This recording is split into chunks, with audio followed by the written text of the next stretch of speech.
Hello friends, ಎಲ್ರಿಗೂ ನಮಸ್ಕಾರ. ಇವತ್ತು ಬಾಂಗ್ಡಾ ಫಿಶ್ ಉಪಯೋಗಿಸ್ಕೊಂಡು ಮಸಾಲಾ ಫಿಶ್ ಫ್ರೈ ಮತ್ತೆ ರವಾ ಫಿಶ್ ಫ್ರೈ ಎರಡು ಮಾಡ್ಕೊಂಡಿದ್ದೀನಿ. ಸೇಮ್ ಒಂದೇ ಮಸಾಲಾ, ಮಾಡೋ ಮೆಥಡ್ ಮಾತ್ರ ಸ್ವಲ್ಪ ಚೇಂಜು. ಯಾವ ರೀತಿ ಮಾಡೋದು, ಏನೇನು ಬೇಕು ಅಂತ ನೋಡೋಣ. ಬಾಂಗ್ಡಾ ಫಿಶ್ ಫ್ರೈ ಮಾಡೋದಕ್ಕೆ ನಾನು ಇಲ್ಲಿ 4 ಬಾಂಗ್ಡಾ ತಗೊಂಡಿದ್ದೀನಿ. ಬಾಂಗ್ಡಾ ಫಿಶ್ ಇದು ಮಸಾಲಾ ತಗೊಂಡಿದ್ದೀನಿ. ಸ್ವಲ್ಪ ಒಂದು ನಿಂಬೆಹಣ್ಣಿದೆ, ಖಾರದ ಪುಡಿ ಸ್ವಲ್ಪ ಖಾರ ಜಾಸ್ತಿ ಇರಬೇಕು, ಚೆನ್ನಾಗಿರುತ್ತೆ. 2 ಸ್ಪೂನ್ ಅಷ್ಟು ಖಾರದ ಪುಡಿ ತಗೊಂಡಿದ್ದೀನಿ. ಅಚ್ಚ ಖಾರದ ಪುಡಿ ಇದು, ಅಂದ್ರೆ ಪ್ಯೂರ್ ಚಿಲ್ಲಿ ಪೌಡರ್ ಸಿಗುತ್ತಲ್ಲ, ರೆಡ್ ಚಿಲ್ಲಿ ಪೌಡರ್, ಅದು ಇದು. ಉಪ್ಪು ತಗೊಂಡಿದ್ದೀನಿ ರುಚಿಗೆ ತಕ್ಕಷ್ಟು. ಸ್ವಲ್ಪ ರೋಸ್ಟೆಡ್ ಜೀರಿಗೆ ಪುಡಿ ಮತ್ತೆ ಮೆಣಸಿನ ಪುಡಿ ಎರಡನ್ನೂ ನಾನು ಎಕ್ಸ್ಟ್ರಾ ಆ್ಯಡ್ ಮಾಡ್ತಾ ಇದ್ದೀನಿ. ಟೇಸ್ಟ್ ಚೆನ್ನಾಗಿರುತ್ತೆ. ನಿಮ್ಗೆ ಬೇಕಾದ್ರೆ ಜೀರಿಗೆ ಪುಡಿ, ರೋಸ್ಟೆಡ್ ಜೀರಿಗೆ ಪುಡಿ 1/4 ಸ್ಪೂನ್ ಅಷ್ಟು, ಮೆಣಸಿನ ಪುಡಿ ಒಂದು 15 ಮೆಣಸು ಕುಟ್ಟಿಟ್ಕೊಂಡಿರೋದು ಪುಡಿ ಮಾಡಿ ಇಟ್ಕೊಂಡಿದ್ದೀನಿ. ಎರಡು ಚೆನ್ನಾಗಿರುತ್ತೆ, ಬೇಕಾದ್ರೆ ಆ್ಯಡ್ ಮಾಡ್ಕೊಳ್ಳಿ. ಅರ್ಶಿನದ ಪುಡಿ ಒಂದು 1/4 ಸ್ಪೂನ್ ಅಷ್ಟಿದೆ. ಶುಂಠಿ ಬೆಳ್ಳುಳ್ಳಿ ಪೇಸ್ಟು 1 ಸ್ಪೂನ್ ಅಷ್ಟಿದೆ. ಶುಂಠಿ ಬೆಳ್ಳುಳ್ಳಿ ಪೇಸ್ಟು, ಉಪ್ಪು, ಖಾರದ ಪುಡಿ, ಅರಿಶಿನ ಇಷ್ಟ ಹಾಕಿದ್ರು ಕೂಡ ಸಾಕಾಗುತ್ತೆ. ನೀವು ಇಲ್ಲಿ ನಿಂಬೆಹಣ್ಣು ಬದಲು ಹುಣಸೆ ಹುಳಿ ಕೂಡ ಹಾಕೊಳ್ಬಹುದು, ಅಥವಾ ವೆನಿಗರ್ ಕೂಡ ಹಾಕೊಳ್ಬಹುದು, ನಿಮ್ ಚಾಯ್ಸ್ ಅದು. ಅಥವಾ ಮೀನು ಹುಳಿ ಅಂತಾನೆ ಸಪರೇಟ್ ಸಿಗುತ್ತೆ ಕಾರವಾರ ಸೈಡ್, ಅದನ್ನ ಕೂಡ ಹಾಕೊಳ್ಬಹುದು. ಫಿಶ್ ತಗೊಂಡು ಬಂದು ಕೆಲವರು ತಲೆ ಎಲ್ಲ ಉಪಯೋಗಿಸ್ತಾರೆ, ನಾನು ತಲೆ ಎಲ್ಲ ತೆಗೆದು ಬಿಟ್ಟಿದ್ದೀನಿ, ಬಾಲ ಕೂಡ ತೆಗೆದು. ಮೀನು ಕ್ಲೀನ್ ಮಾಡೋದು ತೋರ್ಸೋದಿಕ್ ಆಗಿಲ್ಲ, ಇನ್ನೊಂದ್ಸಲ ತೋರಿಸ್ತೀನಿ. ಮೀನನ್ನ ಜಸ್ಟ್ ಒಂದು 3-4 ತಾವು ಈ ತರ ಕಟ್ ಮಾಡ್ಕೊಳ್ಳಿ. ತುಂಬಾ ಇದ್ರೆ, ಉದ್ದ ಇದ್ರೆ ಒಂದು 4 ಪೀಸ್ 4 ತಾವು ಕಟ್ ಮಾಡಿ. ನಾನು ಸ್ವಲ್ಪ ತುಂಬಾ ಚಿಕ್ಕದು ಮೀನಿರೋದ್ರಿಂದ 3 ತಾವು ಕಟ್ ಮಾಡ್ಕೊಂಡಿದ್ದೀನಿ. ಈ ತರ ಕಟ್ ಮಾಡಿಟ್ರೆ ಮಸಾಲೆ ಎಲ್ಲ ಒಳಗಡೆ ತುಂಬಾ ಚೆನ್ನಾಗಿ ಇಳಿಯುತ್ತೆ. ಇದರಲ್ಲಿ ರವಾ ಫ್ರೈ ಮಾಡಬಹುದು, ಮಸಾಲಾ ಫ್ರೈ ಕೂಡ ಮಾಡ್ಕೊಳ್ಬಹುದು. ನಾನು ಎರಡು ತೋರ್ಸೋಣ ಅನ್ಕೊಂಡಿದ್ದೀನಿ. ಓಕೆ, ಈಗ ಇದಕ್ಕೆಲ್ಲ ಮಸಾಲಾ ಮಿಕ್ಸ್ ಮಾಡ್ಕೊಳ್ಳೋಣ. ಸ್ವಲ್ಪ ಅರಿಶಿನ ಪುಡಿ, ಉಪ್ಪು ಎಲ್ಲ ಜಾಸ್ತಿ, ಸ್ವಲ್ಪ ಖಾರದ ಪುಡಿ ಎಲ್ಲ ಸ್ವಲ್ಪ ಜಾಸ್ತಿ ಹಾಕ್ಬೇಕು. ಫಿಶ್ ತುಂಬಾ ಒಳ್ಳೆ ಸ್ಮೆಲ್ ಇರುತ್ತೆ, ಅವಾಗ ಒಂದು ಒಳ್ಳೆ ಟೇಸ್ಟ್ ಕೂಡ ಇರುತ್ತೆ. ಶುಂಠಿ ಬೆಳ್ಳುಳ್ಳಿ ಪೇಸ್ಟ್, ನಿಮ್ಗೆ ಇದೆಲ್ಲ ಪೌಡರ್ ಇಲ್ಲ ಅಂದ್ರೆ ಜಸ್ಟ್ ಒಂದು ಮಿಕ್ಸಿ ಜಾರ್ಗೆ ಎಲ್ಲ ಶುಂಠಿ ಬೆಳ್ಳುಳ್ಳಿ ಸ್ವಲ್ಪ ಆತರ ರುಬ್ಬತಾರೆ, ಒಂಚೂರು ಕೊತ್ತಂಬರಿ ಸೊಪ್ಪು ಕೂಡ ಹಾಕೊಂಡು ಸ್ವಲ್ಪ ಮೆಂತ್ಯ, ಮೆಣಸು ಎಲ್ಲ ಹಾಕೊಂಡು ಹಾಗೆ ಕೂಡ ರುಬ್ಬಿಟ್ಟು ಕೂಡ ನೀವು ಚೆನ್ನಾಗಿ ಒಂದೇ 1 ಸ್ಪೂನ್ ಅಷ್ಟೇ ನೀರು ಹಾಕೋಬೇಕು. ರುಬ್ಬಿಟ್ಟು ಕೂಡ ಮಿಕ್ಸ್ ಮಾಡ್ಕೊಳ್ಬಹುದು. ನಾನು ಈ ಪೇಸ್ಟ್ಗೆ ನಿಂಬೆಹಣ್ಣು ಹಾಕೊಳ್ತಿದ್ದೀನಿ. ನಿಂಬೆಹಣ್ಣು ಹುಳಿ ಜಾಸ್ತಿ ಆಗುತ್ತೆ ಅಂತಂದ್ರೆ 1-2 ಸ್ಪೂನ್ ಅಷ್ಟು ನೀರು ಕೂಡ ಹಾಕೊಳ್ಬಹುದು. ಒಟ್ಟು ಪೇಸ್ಟ್ ತರ ಮಾಡ್ಕೋಬೇಕು ಇದನ್ನ. ನಮ್ಗೆ ಅದಕ್ಕೆ ಅಪ್ಲೈ ಮಾಡೋದಕ್ಕೆ ಮೀನಿಗೆ ತುಂಬಾ ಈಸಿಯಾಗಿ ಬರ್ಬೇಕು ಅದು ಅಪ್ಲೈ ಮಾಡ್ಬೇಕಾದ್ರೆ. ಹಾಗಾಗಿ ಸ್ವಲ್ಪ ಲಿಕ್ವಿಡ್ ತರ ಇರ್ಬೇಕು ಪೇಸ್ಟ್, ತುಂಬಾ ಲಿಕ್ವಿಡ್ ಅಲ್ಲ. ನಾನು ತೋರಿಸ್ತೀನಿ ಯಾವ ರೀತಿ ಅಂತೇಳಿ. ನಾನಿಲ್ಲಿ 1 ನಿಂಬೆಹಣ್ಣು ಪೂರ್ತಿ ಹಾಕೊಳ್ತಾ ಇದ್ದೀನಿ. ಈ ಬೀಜಗಳನ್ನೆಲ್ಲ ತೆಗೆದ್ಬಿಡೋಣ. ನೋಡಿ, ಪೇಸ್ಟ್ ಇಷ್ಟು ಗಟ್ಟಿಯಾಗಿದೆ. ನಮ್ಗೆ ಇನ್ನೊಂದು ಸ್ವಲ್ಪ ಲಿಕ್ವಿಡ್ ಬೇಕು. ಜಸ್ಟ್ ಒಂದೇ 1 ಸ್ಪೂನ್ ಅಷ್ಟು ನೀರು ಮಿಕ್ಸ್ ಮಾಡ್ಕೊಳ್ತೀನಿ. ಇಲ್ಲಿ ನಿಮ್ಗೆ ತಿಕ್ಕಾಗೋದಕ್ಕೆ ಏನೂ ಇಲ್ಲ, ಹಾಗಾಗಿ ನೀರು ಹಾಕ್ಬೇಕಾದ್ರೆ ಒಂದು ಅರ್ಧ ಸ್ಪೂನ್ ಅಷ್ಟೇ ಹಾಕೊಂಡು ಮಿಕ್ಸ್ ಮಾಡ್ಕೊಳ್ಳಿ.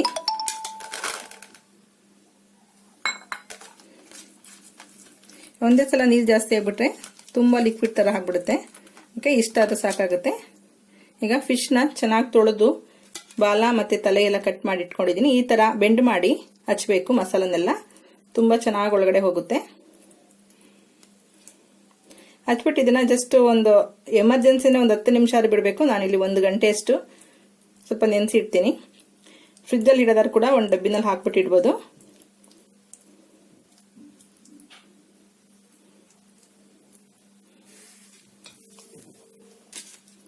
ಎಲ್ಲ ಫಿಶ್ಗಳಿಗೂ ಹಿಂಗ್ ಮಸಾಲ ಹಚ್ಕೊಂಡು ಬರಬೇಕು.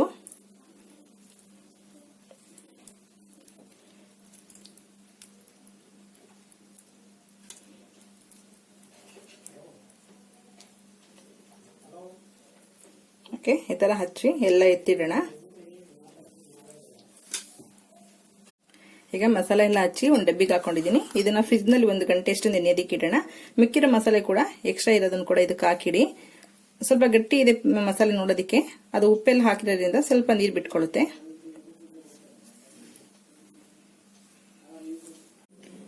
ಫಿಶ್ಗೆ ಎಲ್ಲ ಮಸಾಲ ಹಚ್ಚಿ 1 ಗಂಟೆ ಬಿಟ್ಟಿದ್ದೀನಿ. ಫ್ರಿಜ್ ನಲ್ಲಿ ಇಟ್ಟಿದ್ದೆ. ನಿಮ್ಗೆ ಅವಶ್ಯಕತೆ ಇದ್ರೆ ಅಥವಾ ಕೆಲವರು ನಾನ್ ವೆಜ್ ನೆಲ್ಲ ಫ್ರಿಜ್ ನಲ್ಲಿ ಇಡಲ್ಲ, ಇಡೋದಾದ್ರೆ ಮಾತ್ರ ಇಡಿ, ಇಲ್ಲಾಂದ್ರೆ ಹೊರಗಡೆನೆ ಇಡ್ಬೋದು, ಏನು ಆಗೋದಿಲ್ಲ. ನಾನಿಲ್ಲಿ ರವಾ ಫ್ರೈ, ಮಸಾಲಾ ಫ್ರೈ ಎರಡೂ ಮಾಡ್ತಾ ಇದ್ದೀನಿ. ರವಾ ಫ್ರೈ ಮಾಡೋದಕ್ಕೆ ಬಾಂಬೆ ರವಾ 2 ಸ್ಪೂನ್ ಅಷ್ಟು, ಅಕ್ಕಿ ಹಿಟ್ಟು 1 ಸ್ಪೂನು, ಸ್ವಲ್ಪ ಉಪ್ಪು ತಗೊಂಡಿದ್ದೀನಿ. ರವೆಗೆ ಎಷ್ಟು ಬೇಕು ಅಷ್ಟೇ, ಒಂದು 3-4 ಪಿಂಚ್ ಅಷ್ಟು ತಗೊಂಡಿದ್ದೀನಿ. ಸ್ವಲ್ಪ ಹಳದಿ ಪುಡಿ ಇದೆ. ಇದಿಷ್ಟನ್ನು ಮಿಕ್ಸ್ ಮಾಡ್ಕೊಳ್ಳೋಣ.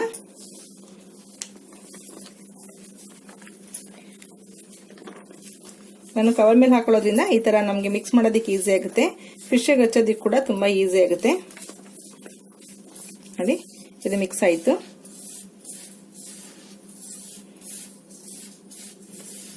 ರವಾ ಫ್ರೈ ನಿಮ್ಗೆ ಕಾರವಾರ ಸೈಡ್ ಎಲ್ಲ ಬಂದು ನೀವು ಮಂಗಳೂರು ಅಥವಾ ಕಾರವಾರ ಸೈಡ್ ರವಾ ಫ್ರೈ ಎಲ್ಲ ಫಿಶ್ ನಲ್ಲೂ ರವಾ ಫ್ರೈ ಕೊಡ್ತಾರೆ, ಮಸಾಲಾ ಫ್ರೈನು ಕೊಡ್ತಾರೆ.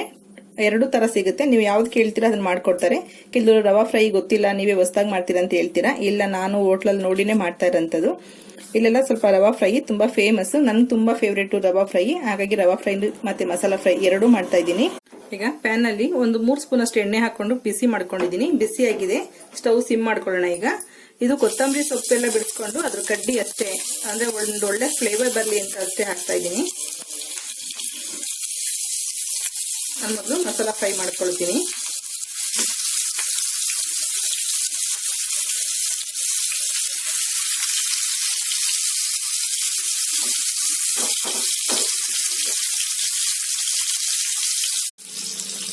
ಫಿಶ್ನ ಆದಷ್ಟು ಸಿಮ್ನಲ್ಲೇ ಬೇಯಿಸಿ. ಸಿಮ್ನಲ್ಲಿ ಒಂದು 3 ನಿಮಿಷ ಬೇಯಿಸಿದ್ದೀನಿ. ನೋಡಿ, ನಿಮಗೆ ಈ ಗೆರೆ ಎಲ್ಲಾನು ಸ್ವಲ್ಪ ಜಾಸ್ತಿ ಗ್ಯಾಪ್ ಆಗಿರೋದ್ರಿಂದ ನಿಮ್ಗೆ ಗೊತ್ತಾಗ್ಬೋದು ಬೆಂದಿದೆ ಚೆನ್ನಾಗಿ.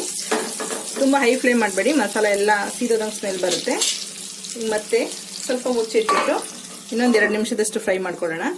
ನೋಡಿ, ಈ ಕಡೆ ಸೈಡ್ 3 ನಿಮಿಷ, ಆ ಕಡೆ ಸೈಡ್ 3 ನಿಮಿಷ ಸಿಮ್ಮಲ್ಲಿ ಇಟ್ಕೊಂಡೇ ಮಾಡಬೇಕು. ಮಸಾಲ ಹಾಕಿರೋದ್ರಿಂದ ಬೇಗ ತಳ ಹಿಡಿಯೋ ಚಾನ್ಸ್ ಇದೆ. ಅವು ತುಂಬ ಡೀಪ್ ಫ್ರೈ ಮಾಡ್ತಾ ಇಲ್ಲ, ತುಂಬ ಎಣ್ಣೆ ಹಾಕಿಲ್ಲ. ನಾನು ಹಾಕಿದ್ದೆ 3 ಸ್ಪೂನು, ಎಣ್ಣೆ ಕೂಡ ಅಲ್ಲೇ ಇದೆ ನೋಡಿ. ಹಾಗಾಗಿ ಬೇಯೋದಿಕ್ಕದು ಎಷ್ಟು ಸ್ವಲ್ಪ ಸಮಯ ಕೊಡಬೇಕಷ್ಟೇ. ಆ ಕಡೆ ಒಂದು 3 ನಿಮಿಷ, ಈ ಕಡೆ ಒಂದು 3 ನಿಮಿಷ ಫ್ರೈ ಮಾಡ್ಕೊಂಡ್ರೆ ನಿಮ್ಗೆ ಇಲ್ಲಿ ಬೆಂದಿದೆ ಇಲ್ಲ ಅಂತ ಗೊತ್ತಾಗುತ್ತೆ. ನಾವು ಏನು ಕಟ್ ಮಾಡಿದ್ದು ಅದು ತುಂಬಾ ಗ್ಯಾಪ್ ಇರುತ್ತೆ, ಚೆನ್ನಾಗಿ ಬೆಂದಿರುತ್ತದು. ಮಸಾಲ ಕೂಡ ತುಂಬಾ ಚೆನ್ನಾಗಿ ಅಬ್ಸರ್ವ್ ಮಾಡ್ಕೊಂಡಿರುತ್ತೆ. ಮತ್ತೆ ಈ ಎಣ್ಣೆ ಏನು ಕಾಣ್ತಿದೆ ನಿಮ್ಗೆ ನಾನು ತುಂಬಾ ಇಷ್ಟ ಆಗುತ್ತೆ ವೈಟ್ ರೈಸ್ ತಿನ್ನಕ್ಕೆ ಅನ್ನೋದಾದ್ರೆ, ಈ ಎಣ್ಣೆ ಮಸಾಲೆಲ್ಲ ಬಿಟ್ಕೊಂಡಿರುತ್ತಲ್ಲ, ವೈಟ್ ರೈಸ್ ಕೂಡ ತಿನ್ಬೋದು, ಚೆನ್ನಾಗಿರುತ್ತೆ. ಎಣ್ಣೆ ಅವಾಯ್ಡ್ ಮಾಡ್ತೀವಿ ಅನ್ನೋದಾದ್ರೆ ನೀವು ಮತ್ತೆ ರವಾ ಫ್ರೈ ಮಾಡ್ಬೇಕಲ್ಲ, ಇದರಲ್ಲೇ ರವಾ ಫ್ರೈ ಮಾಡ್ಕೊಳ್ತೀನಿ. ನೋಡಿ, ಚೆನ್ನಾಗಿ ಫ್ರೈ ಆಗಿದೆ, ಒಳ್ಳೆ ಫ್ಲೇವರ್ ಬರ್ತಾ ಇದೆ. ಅದೇ ಬಾಣಲಿಲಿ ಇನ್ನು ಸ್ವಲ್ಪ ಎಣ್ಣೆ ಇದೆಯಲ್ಲ, ಅದಕ್ಕೆ ನಾನು 2 ರವಾ ಫ್ರೈ ಮಾಡ್ಕೊಳ್ತಾ ಇದ್ದೀನಿ. ಮಸಾಲ ಏನು ಹಚ್ಚಿದೀವಿ ಅದನ್ನು ತಗೊಳ್ಳೋಣ.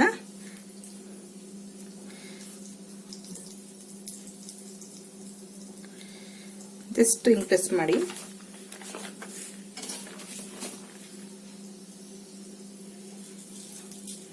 ಅದೆಷ್ಟು ತೇವ ಇದೆ ಅಷ್ಟು ಮಾತ್ರ ಅದು ಕೋಟಿಂಗ್ ತಗೊಳುತ್ತೆ.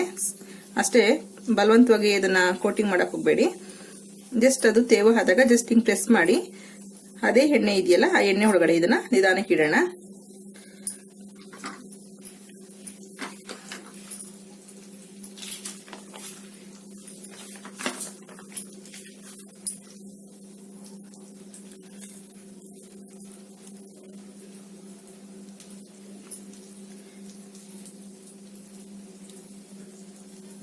ನೀವು ಮತ್ತೆ ಫಿಶ್ ಫ್ರೈ ಮಾಡೋದಿದ್ರೆ ಈ ರವಾನ ಮತ್ತೆ ಮಿಕ್ಕಿರೋಂಥ ರವಾನ ಉಪಯೋಗಿಸ್ಕೊಳ್ಬೋದು.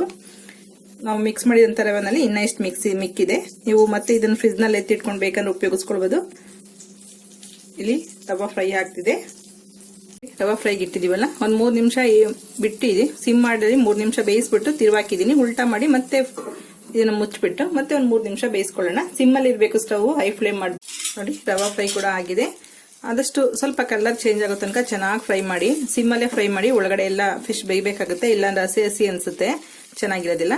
ಸ್ವಲ್ಪ ಚೆನ್ನಾಗಿ ಖಾರ ಉಪ್ಪು ಹಿಡ್ದಿರೋದ್ರಿಂದ ನೀವು ಮಾಡ್ಕೊಳ್ಳೋದು ತುಂಬಾ ಸಿಂಪಲ್, ತುಂಬಾ ಈಸಿ ಕೂಡ ಆಗುತ್ತೆ. ಕಲರ್ ಸ್ವಲ್ಪ ನೋಡಿ ಚೇಂಜ್ ಆಗಿದೆಯಲ್ಲ, ಸ್ವಲ್ಪ ಸೀದೋದಂಗೆ ಅನ್ಸುತ್ತೆ, ಆದ್ರೆ ಒಳಗಡೆ ತುಂಬಾ ಚೆನ್ನಾಗಿ ಬೆಂದಿರುತ್ತೆ. ಈಗ ಸರ್ವ್ ಮಾಡಿ. ಫಿಶ್ ಮಸಾಲಾ ಫ್ರೈ ಇದು ತುಂಬಾ ಚೆನ್ನಾಗಿ ಬೆಂದಿದೆ, ತುಂಬಾ ಸಾಫ್ಟ್ ಆಗಿ ಬೆಂದಿದೆ, ತುಂಬಾ ಘಮ ಘಮ ಅಂತ ಇದೆ. ಒಂದು ಜೀರಿಗೆ ಮೆಣಸು ಒಂದು ಒಳ್ಳೆ ಫ್ಲೇವರ್ ಕೊಡ್ತಾ ಇದೆ ಅದಕ್ಕೆ. ಇದು ರವಾ ಫ್ರೈ. ಕಲರ್ ನೋಡಿ, ಈ ತರ ಚೆನ್ನಾಗಿ ಕಲರ್ ಚೇಂಜ್ ಆಗೋ ತನಕ ಚೆನ್ನಾಗಿ ಫ್ರೈ ಮಾಡಬೇಕು. ಆದಷ್ಟು 2 ಫ್ರೈನ ಸಿಮ್ಮಲ್ಲೇ ಮಾಡಿದ್ದೀನಿ ನಾನು. ಇಲ್ಲ ಅಂದ್ರೆ ಒಂದು 8 ರಿಂದ 9 ನಿಮಿಷದಷ್ಟು ಸಿಮ್ನಲ್ಲೇ ಮಾಡ್ಕೊಂಡಿದ್ದೀನಿ. ಚೆನ್ನಾಗಿ ಫ್ರೈ ಮಾಡ್ಕೊಳ್ಳಿ. ಅಕಸ್ಮಾತ್ ತುಂಬಾ ಫ್ರೈ ಮಾಡಿ ಎಣ್ಣೆ ಜಾಸ್ತಿ ಹಾಕ್ಬಿಟ್ಟು ಎಣ್ಣೆ ಮಿಕ್ತು ಫಿಶ್ ಅಂದ್ರೆ ನೀವು ಫಿಶ್ ಸಾಂಬಾರಿಂದ ಮತ್ತೆ ಮಾಡಿದಾಗ ಒಗ್ಗರಣೆ ಹಾಕೊಳ್ಳೋದಿಕ್ಕೆ ಅಷ್ಟೇ ಬರುತ್ತೆ. ಮತ್ತೆ ಬೇರೆ ಎಲ್ಲದಕ್ಕೂ ಅಡಿಗೆಗಳಿಗೆ ಉಪಯೋಗಿಸ್ಕೊಳಕ ಚೆನ್ನಾಗಿರಲ್ಲ ಅಷ್ಟಾಗಿ. ಫಿಶ್ ಲೈಕ್ ಮಾಡೋರಾದ್ರೆ ನೀವು ಚಪಾತಿ ಏನಾದ್ರು ಮಾಡಿದ್ರೆ ಅದಕ್ಕೆ ಹಾಕೊಂಡು ತಿನ್ಬಹುದು. ಎಣ್ಣೆ ಮಿಕ್ಕಿದ್ರೆ ಅಷ್ಟೇ, ಒಂದು ಸಜೆಷನ್ ಅಷ್ಟೇ ಅದು.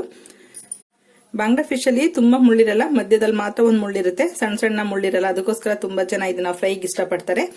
ಇದ್ರಲ್ಲಿ ಸಾಂಬಾರ್ ಕೂಡ ಚೆನ್ನಾಗಾಗುತ್ತೆ. ನೀವೇನಾದ್ರು ಮುಳ್ಳು ಸಿಗಾಕೊಂಡ್ರೆ ಒಂದು ಬಾಳೆಹಣ್ಣು ಹಂಗೆ ದಪ್ಪ ದಪ್ಪ ಹಗ್ದು ಹಾಗೆ ನುಂಗ್ಬಿಡ್ಬೇಕು, ಬಾಳೆಹಣ್ಣು ಹಣ್ಣಾಗಿರಂತದ್ದು. ಇಲ್ಲಾಂದ್ರೆ ಒಂದು ವೈಟ್ ರೈಸ್ ನ ಜಸ್ಟ್ ಹಿಂಗ್ ಮಿತ್ಕೆ ಮಾಡ್ಬಿಟ್ಟು ಚೆನ್ನಾಗಿ ಅದನ್ನ ಕೂಡ ಹಾಗೆ ನುಂಗಿಸ್ತಾರೆ, ಏನಾದ್ರು ಗಂಟ್ಲಲ್ಲಿ ಸಿಗಾಕೊಂಡಂಗ ಆದ್ರೆ ಅಂತೇಳಿ. ಆದಷ್ಟು ಮುಳ್ಳು ಸಿಗಾಕೊಳ್ದಿರೋ ತರ ನೋಡ್ಕೊಂಡು ಮೀನನ್ನು ತಿನ್ನಿ. ಮಕ್ಳು ಕೊಡ್ಬೇಕಾದ್ರೆ ಆದಷ್ಟು ನೀವೇ ಅದನ್ನ ಮುಳ್ಳೆಲ್ಲ ತೆಗೆದು ಇಂಗ್ಲಿಸಿ ಕೊಡಿ. ಓಕೆ ಫ್ರೆಂಡ್ಸ್, ಈ 2 ವಿಡಿಯೋಗಳು ಇಷ್ಟ ಆಗಿದೆ ಅನ್ಕೊಳ್ತೀನಿ. ಮಸಾಲಾ ಫಿಶ್ ಫ್ರೈ, ರವಾ ಫಿಶ್ ಫ್ರೈ ಇಷ್ಟ ಆಗಿದೆ ಲೈಕ್ ಮಾಡಿ, ಶೇರ್ ಮಾಡಿ, ಸಬ್ಸ್ಕ್ರೈಬ್ ಮಾಡಿ. ನಿಮ್ಮ ಅಭಿಪ್ರಾಯ ಅನಿಸಿಕೆಗಳನ್ನ ಕಾಮೆಂಟ್ ಬಾಕ್ಸ್ ಅಲ್ಲಿ ಹಾಕಿ. Okay, bye, thank you, all the best.